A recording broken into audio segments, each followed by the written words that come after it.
Hi, everybody. Thanks for joining us today on Winsight Live. Before I kick it over to Phil, a newly published scoop at Winsight Grocery Business. The West Coast discounter grocery outlet appears poised to make its long-awaited move onto the East Coast. The grocery outlet was identified last week in a press release out from the Philadelphia Housing Authority as an anchor in a forthcoming project in North Philadelphia, Sharswood neighborhood. Checking up on that, we came across some grocery outlet, very busy looking careers page, seeking managers in any number of cities where the company currently does not operate grocery stores. These are mostly in and around Pennsylvania and would come in addition to the 19 stores that they've had there for a little more than or almost a decade now in kind of the rural counties around Philadelphia that came as a result of the acquisition of Amelia's grocery outlet. So they're looking for store managers, they're looking for construction managers, they're looking for merchandisers and other jobs in towns like Trevose, Elkins Park, Lansdale, Philadelphia, Trenton, New Jersey, Royersford, and so forth. So, we've been anticipating this for a long time, Phil. A year ago, they hired a former Sam's Club executive to kind of look into the possibility of expanding out on the East Coast, kind of a second front of expansion for Grocery Outlet, which, as you know, is growing stores by about 10% a year. And so, although they're not quite ready to talk about it now, and I should be clear that just because they're looking for jobs doesn't mean they've signed leases in these places. It looks like they are nearing a little bit more of a reality of stores on the East Coast, where they'll join Lidl and Aldi and everybody else crowding the market there. And when we interviewed Layla just a few weeks ago from Grocery Outlet, she gave us that little hint, about expansion. They are constantly saying that they want to be national. Eric certainly wants to be national. And I think we're going to see a lot of movement, especially now with the recession. A couple things happening. Number one, people are losing their jobs, so they want to own a grocery outlet. You can only own one grocery outlet, unlike other folks like Wakefern, where you can have multiple stores. You've got to live in that neighborhood. You can make a really nice living with it. So that's number one. And number two, people are looking for deals. And probably the third thing that's really fueling a lot of their growth is that more brands are reducing SKUs. You look at the CEO of Progresso, who cut their assortment of canned soups in half. So they've got to do something with all these products that they're pulling, off the shelves. So I think Grocery Outlet for a while is going to be in a really good place. The other thing that Eric had shared with me is that they're going to be expanding their private label. They've got now, I think Layla told me, 5 or 6 private label products, coffee being one of them, and they're going through the roof. So I think we're going to start to see more and more from Grocery Outlet and hearing more and more from them, especially, with the times the way they are. They're smaller footprint stores. So it's easier to shop in them. People are not intimidated going into a large store, having to be faced with social distancing nearly as much. So I think it'll be interesting. Also got a report late yesterday. It's a new survey conducted by One, which is a new mobile bank. And what they are talking about is holiday time this year. So 64% of people are experiencing considerably more stress around holiday spending this year as compared to last year. I'm shocked that it's 64%. I would have said 164%. 51% will spend less on gifts this year. Again, no surprise. 78% of people will have to use credit cards to pay for their gifts. And of those who are tightening spending, 49% will do so by purchasing cheaper gifts, and 40% will give to fewer people overall. So the last one doesn't pertain to us at Winsight. We can spend as much as we want on each other. Don't cut back. Great gifts. That's where we've got to go. So, Jen, talk to us a little bit about what Instacart is doing with Aldi, which is pretty interesting, especially as, Instacart is starting to hint that they're going to do their IPO, really soon. What's Instacart announcing now? So, obviously since the pandemic, so much of online shopping has moved online. And so this morning, Instacart and Aldi announced a partnership to introduce SNAP EBT, so the Supplemental Nutrition Assistance Program benefits online. So now they're launching at 60 Aldi stores in Georgia and plan to expand as broadly and rapidly as possible, says Aldi U.S. co-president. And then they plan to move into 570 stores in the coming months in California, Florida, Illinois, and Pennsylvania. So interesting that's, that the SNAP EBT is now making its way online, and there've been pilot programs, Hy-Vee introduced that back in August. And then Kat Martin, before her departure from WGB, she interviewed Jimmy Wright, the president of Wright's Markets in Alabama, and he's part of a pilot program to bring SNAP benefits online. And it's a great interview, and it's on our site now. I think it's a struggle to kind of understand that shopper, because maybe that's not a traditional online shopper, the same person who was using the SNAP benefits. And so, he's sort of trying to get his arms around how to communicate the benefits of online SNAP benefits to these shoppers, and maybe go through community events, which I'm not sure how you do that during COVID, but Right. So when it comes to both Wrights and Aldi, are they waiving the delivery charge, or are they still charging the delivery charge? Do you still have to tip?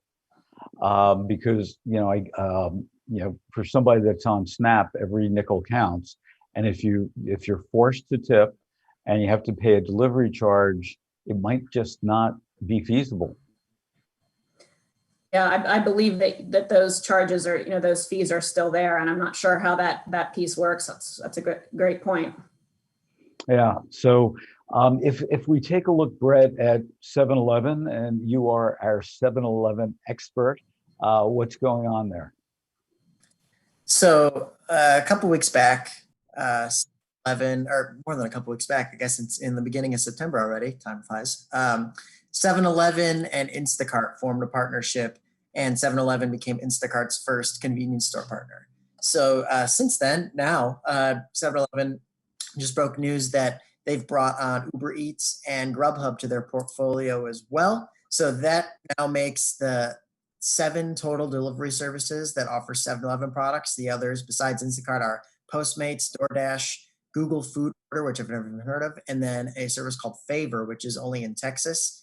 Pretty big news. I mean, we keep saying how important it is for C-store operators right now to bring in delivery, and 7-Eleven seems to be leading that front. Not only do they offer delivery through their own 7NOW mobile app, so their own service, but they have now 7 different providers that offer their products. So massive news, especially right now when in-store visits lag in the convenience space, and it's important to get your customers your products in any sort of way. Delivery is crucial. They're leading the front. Yeah, the interesting thing for me about Favor is Favor was actually started out as a restaurant app, and then HEB bought them. So they've really converted into a supermarket app. And it's interesting that 7-Eleven would actually use Favor. So we'll have to see how long that relationship lasts. Also, I saw a note yesterday coming through that now there's going to be new requirements for those people who make food deliveries as it relates to the sanitation of their cars. That they're going to have to, invest, if you would, in cleaning their cars more often. And I'm talking about the inside of the car where the food touches, and put in some new equipment for it as well. Do you think that that's going to change any of this? I mean, I don't know that for sure, but I mean, I think that's awesome that those requirements are only increasing because they absolutely should. So Yeah, and one last question. I mean, you've talked a lot about how prepared foods in convenience stores from 7-Eleven and Sheetz and everybody else is really upping the game, making better foods. Do you have any idea what is being sold through the apps at 7-Eleven? Is it the prepared foods, or is it the staples, or a combination of both? It's everything. You can get made to order sandwiches and made to order, smoothies and milkshakes, beverages. You can also get toothpaste. It's really everything. There's no limits. And obviously, you can even order beer, wine, obviously age restricted. But yeah, it's everything there. So Dave Foreman is asking, how is Anycart doing? I'm not familiar with Anycart. Are any of you familiar with that company? Yeah, we talked about Anycart several weeks or several months ago, I think, on this program, actually. A startup that's supported among whose investors include the former Ahold USA CEO, James McCann, who introduced me to their guys. Anycart was an interesting company that kind of pieced together recipes and shopping carts in a manner not unlike Whisk and some of these other guys who are doing shoppable recipes online. And as far as an update on Anycart, I know they were working with Albertsons, Safeway on the West Coast. They were working with Whole Foods. I don't have anything any more recent than that for Dave, but it was a promising idea, and I got to say that my interview with their founder revealed that guy was a sharp guy who had great ambitions for the offering, which they were kind of kicking off with no extra fees for the deliveries and those kinds of things. But I'll endeavor to touch base with those guys. Great. And Jackson, let's head back to convenience stores and last mile delivery. What's going on there? Well, the National Association of Convenience Stores recently came out with a study that looks at last mile fulfillment for C-stores, both in the US and around the world. And it really offers an interesting picture about how convenience stores in the US have transformed their delivery offering in response to the COVID-19 pandemic. The study says that 68% of North America-based C-stores began offering last mile fulfillment in response to COVID-19. It also points out that North America, we are really behind as far as C-stores offering delivery.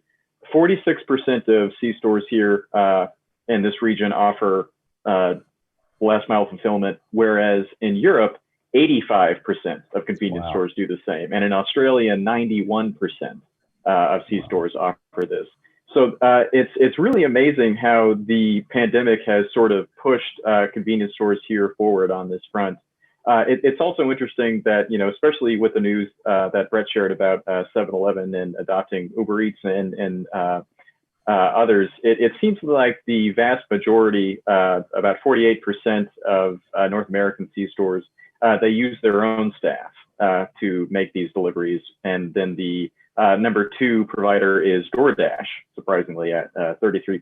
So it's safe to say that North American C-stores are a bit of an odd duck when it comes to delivery.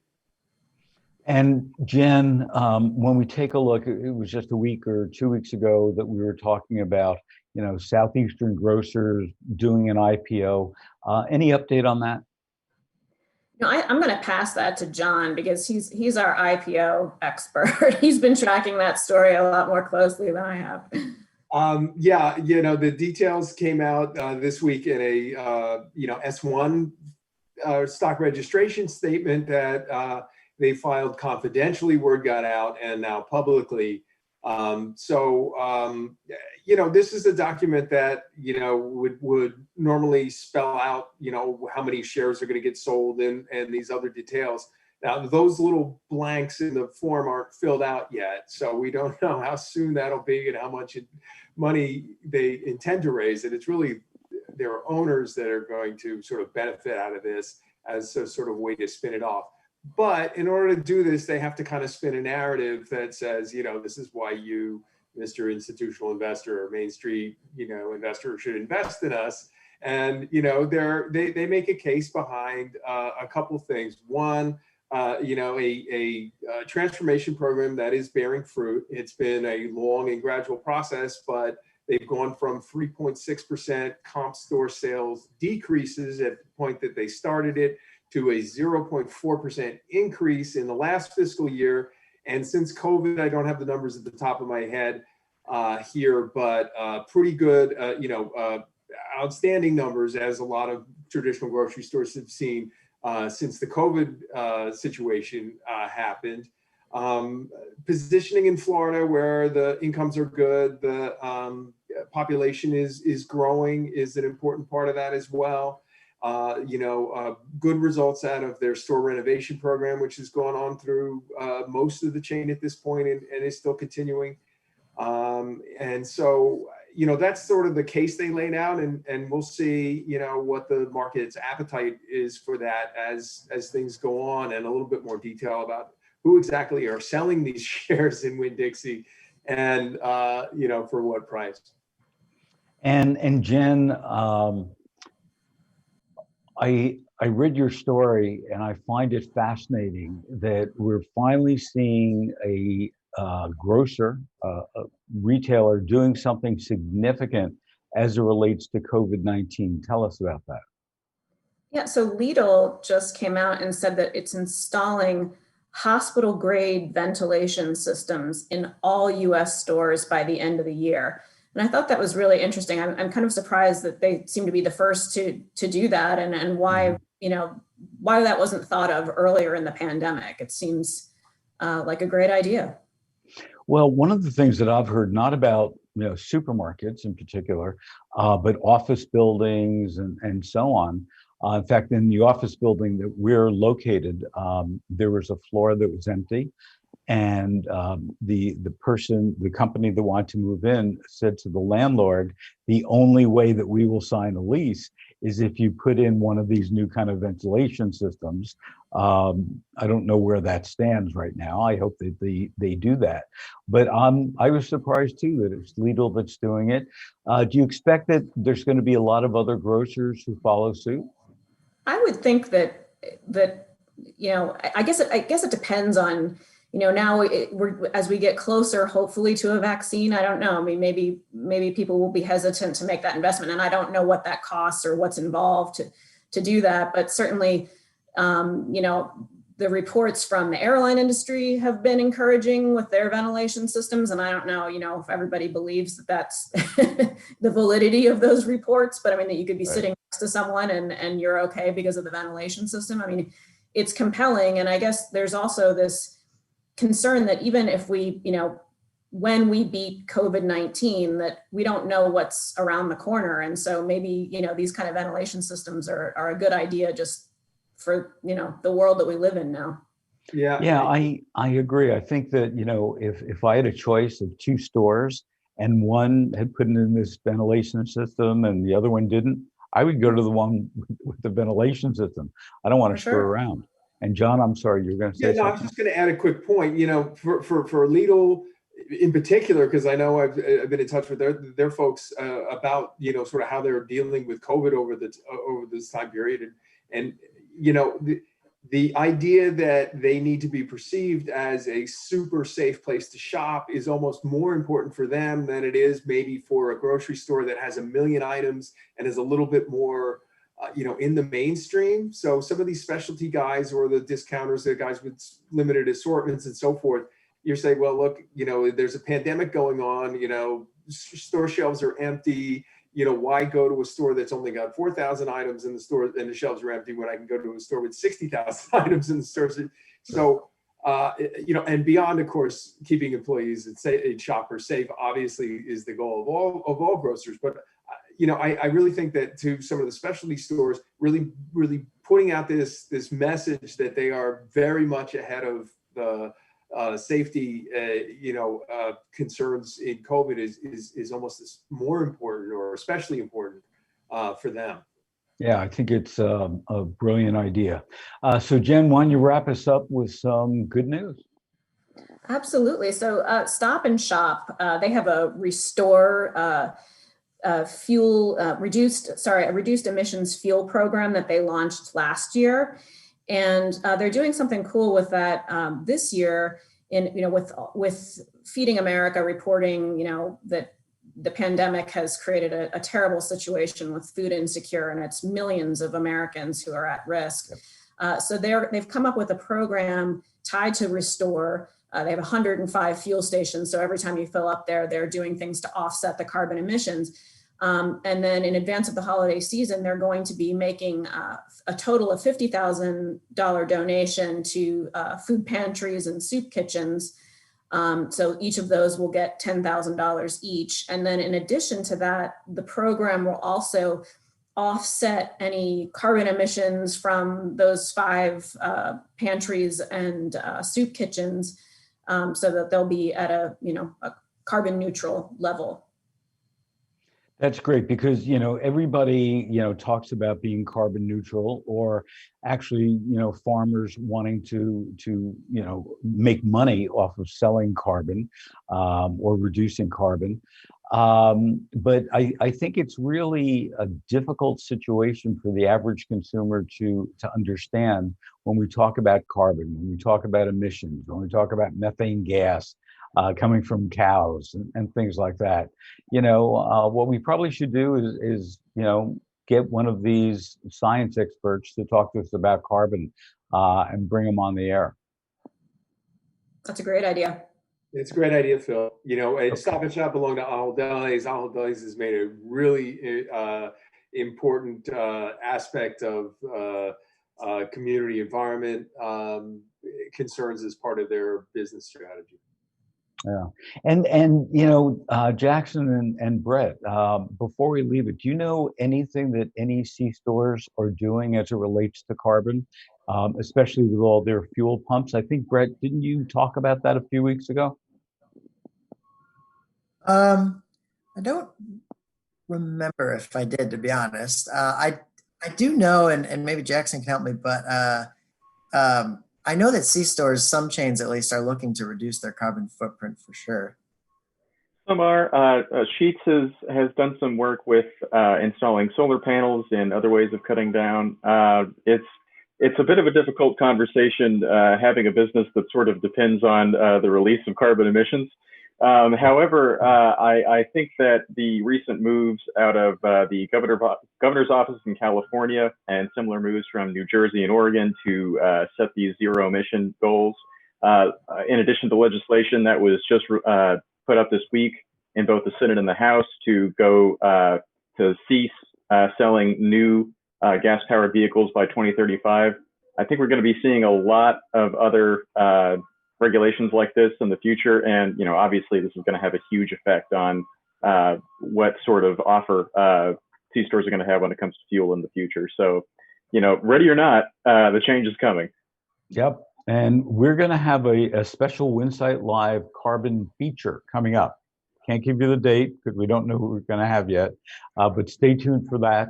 In the meantime, thanks so much for joining us today. As always, you can find past episodes on CSP, on Restaurant Business, on Winsight Grocery Business, on Supermarket Guru. And we will be here again next Tuesday, 9:30 a.m. Pacific, 12:30 p.m. Eastern. Almost forgot my time zone there. And don't forget, November 1st, we have to set our clocks forward or back or something, right? Fall back. Back. Okay, fall back. So thanks all for joining us. Have a great weekend. Be safe. And as always, we have a new one to include besides a mask. Make sure you vote. I know a lot of people have voted so far, but more important than ever before, make sure you get out there and vote, regardless of how long the line is, or whether you mail in your ballot, or whether or not you fill out your ballot at home and bring it to a ballot box. Make sure you vote. And we'll see you on Tuesday.